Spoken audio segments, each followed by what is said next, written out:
going on? Today we're here with DerekFBD on horror games I could easily survive. Now, being a YouTuber who plays horror games, shout out to the gaming channel, there's definitely some games that I would say I would easily survive, bro. But there's something I definitely say I'm not surviving. Like Poppy Playtime, I'm cooked.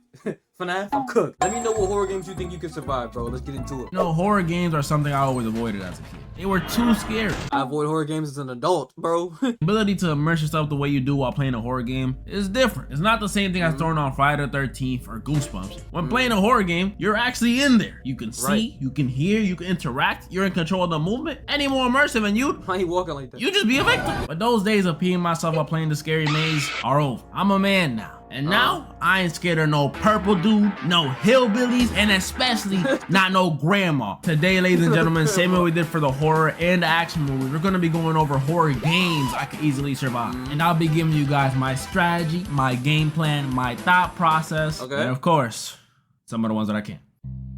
Hello Neighbor. I think for a fact. Actually, no, bro. Hello Neighbor got like some crazy stuff in his house. I wouldn't know what to do you get in there, bro. He got all these like little puzzles and little items you can freaking use. I'm not surviving Hello Neighbor. I'm just moving to a different neighborhood, bro. Imagine you witness your next door neighbor commit what looks like to be a murder. Or at least a kidnapping. And after witnessing this, you, the main character, decide to go investigate his super elaborate home yourself. But while you're in there, you have to constantly avoid this man capturing you, or you might be the next victim. Well, that's the plot of Hello Neighbor. A potentially murderous, kidnapping, this man has a fat ass chin, bro. middle-aged man. I didn't learn about this game through conventional means since I was a bit too old for it at the time, but I did see my little cousin who was obsessed with it play it. And while it is an extremely scary concept on paper, you a kid investigating the super complex home of a potential criminal who may or may not murk you when he catches you, that's scary stuff. But don't let it fool you. This game is light. I actually have one very easy solution for this. One that can be done at the very beginning of the game. How about you just mind your business? I know, crazy to think that you could just do that. But it's true. All this started because us, the main character, felt this intrinsic urge to become Sherlock Holmes after witnessing something a little sus. Like just turn around and look the other way, my boy. Look, I didn't grow up in the best neighborhood when I was younger. And even back then, I knew if I seen something like an old man getting jumped, all I could do is shut my mouth, keep it stepping, and pray for Gramps. It sounds messed up, but I'm sorry, it's the truth. But if y'all do want to go the good civilian route, all the kid really had to do was call the authorities. You don't even need no evidence or nothing. Just tell the cops your neighbor's a minority and you heard a white woman screaming in the house. They're gonna be there in 2 minutes, bust that door right open, and shoot first and ask questions later. Problem solved. You heard a white woman screaming in the house.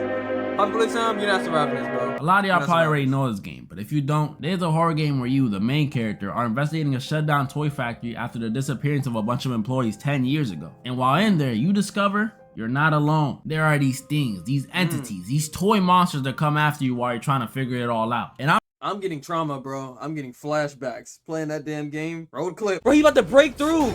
Oh, shit. No! Can't do it, bro. Can't do it. I'm gonna keep it a buck.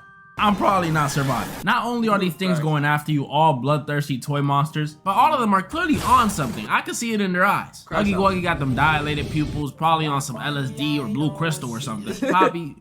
Poppy's obviously coked out. Look at those blood vessels. And Mommy Longlegs, she might be off the same thing as Poppy. Either that or she has some severe BPD. And I mean severe. Because the way her mood switches from, Mommy was just playing, come back. Hey. Okay, joke's over. Mommy doesn't like cheaters. Come back over here. Get your ass over! Combo that with the prototype running around doing I don't know what. And in the third game, which I haven't played yet, they introduced hella new monsters, including a freaking cat. Get me already with my fear of dolls, but now they're using my allergies against me. Yeah, I'm finished. All right, closing shift. Killer's Arts, right? Now, while this one may look like a simple indie horror game, no joke, it's actually one of the scariest ones you could play. The whole time you're paranoid, on edge, and just waiting for something to happen. If this is how girls feel while walking alone at night, I am so sorry, I'll cross the street next time. There's a Japanese horror game where you play as a female barista working in a Starbucks type coffee shop, and I've never worked in the food industry before, but from what I hear, it's horrible. A horror game in and of itself. You have the clothing shift, obviously. And on top of having an annoying supervisor, as the nights go on, you start noticing some weird stuff going on around the shop. Strange noises, items missing, strange people coming in, strange people staring. What the hell was that move? What the hell was that? What is... Hell nah, boy. Alright, so I haven't played the closing shit, but I have played a Chiller's Arts game, the streamer game. I forgot what it's called. Parasocial? Yeah, Parasocial, something like that. And that joint was scary, bro. Chilla's Arts probably got like the scariest horror games, bro. Shout out to Chilla. People staring at you from outside until you eventually realize you're being stalked. Oh! Stalker alert. We got a stalker on our hands, ladies and gentlemen. Eventually coming face to face with them at the end. Boom. We got the lore. While this one may seem simple because it's just a regular human, no special abilities, at the most, maybe a knife, it's not. There are two things in this game that could cause me some trouble. One is, the girl we're playing as is clearly not in the best financial situations. She's B to the R to the O to the K to the E, a college student. That affects the first plan I had, which was to just quit your job. We quite literally can't afford to do that. I know how it feels to be living off mayo sandwiches and instant ramen, and I'm not putting this girl through that. So the next immediate counter I thought of was, just tell your supervisor you want to switch shifts. You don't lose your job, you keep that bread coming in, and you stay away from all the creepy activities. That could work, that could work.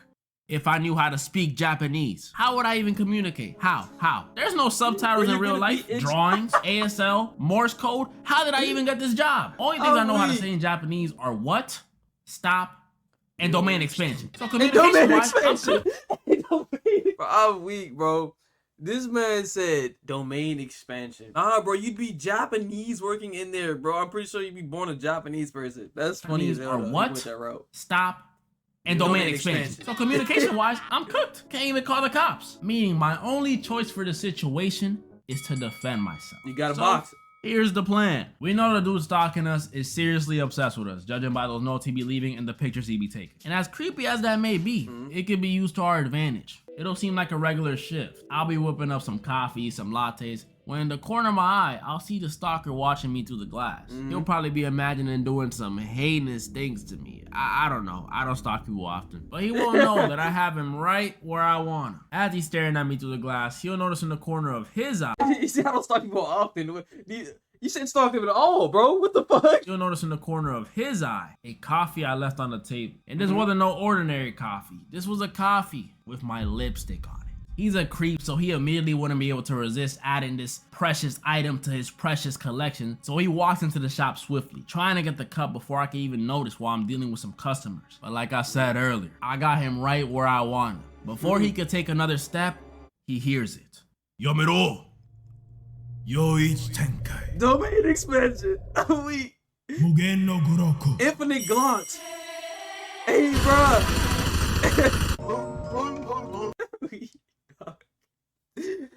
Domain expansion. Infinite Glocks. You got Five Nights at Freddy's. Oh man, this one's gonna be interesting. No introduction needed. We all know the name. Some of y'all may know. I faced these guys before when I did the horror movie version of this video. And let's just say, I bodied them.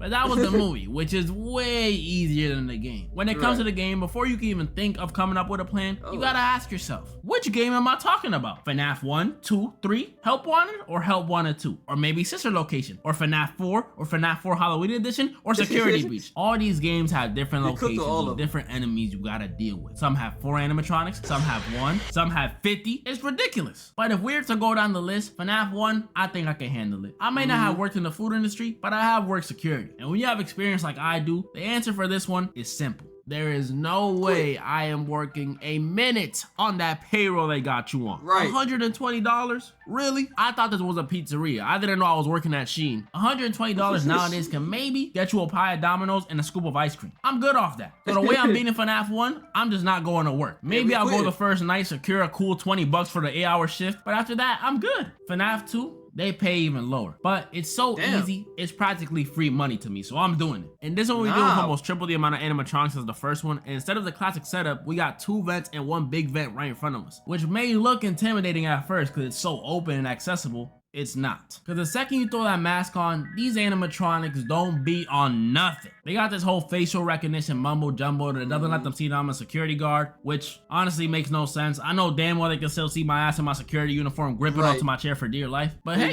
if it works, it works. And the other 2 that can bypass the mask, all you gotta do is use the flashlight and just wind the music box on the camera. It's easy. If I just don't take off that mask, constantly hold the flashlight and keep checking the cameras, I'm gonna be Gucci Kabuchi. But that's the first 2 games, which to me are the easier ones. But FNAF 3 though, this one is more difficult and completely different than the other two. Instead of facing multiple animatronics, which may seem harder, I'm gonna be faced head to head with the main man himself, Springtrap. He's a cold, calculated serial killer in a gold bunny suit. And he's also the creator of the animatronics, or co-creator. The point is, the dude is smart. And it's just me and him in his rinky-dinky amusement park. What am I gonna do?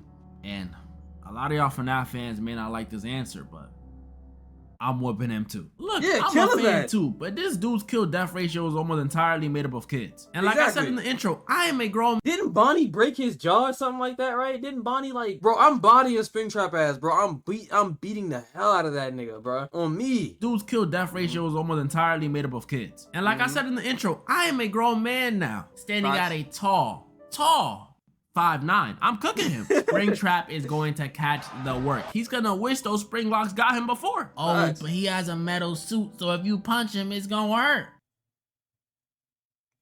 Who said anything about punching him? I got the chair I'm sitting on, the fan right in front of me. There's quite literally a guitar right there. If Springtrap walks in, I will not hesitate to smack him upside the head with it. He's just Michael Myers if he was a fairy. And y'all know what I did to him? Realistically, only FNAF games I'm struggling with are Five Nights at Freddy's 4, Ultimate Custom Night, and Sister Location. Five Nights at Freddy's 4, because you play as a paranoid kid and look at these things. Ultimate Custom Night because...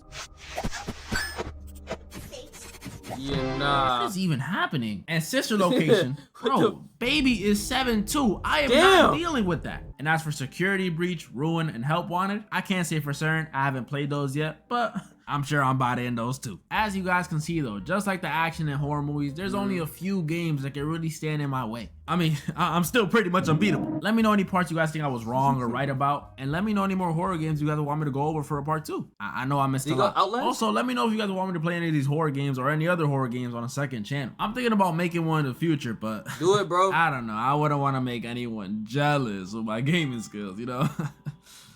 Let me know for real. And moral of the story? Get your ass over! Nah, bro, yeah, make that gaming channel, brody. Alright, y'all, that was 4 games I can easily survive, bro. Link in the description for the original video below. Like I said earlier, go subscribe to the gaming channel. We have hella fun over there. We have hella scares. All that, bro. I'll see you guys in the next video, man. Peace.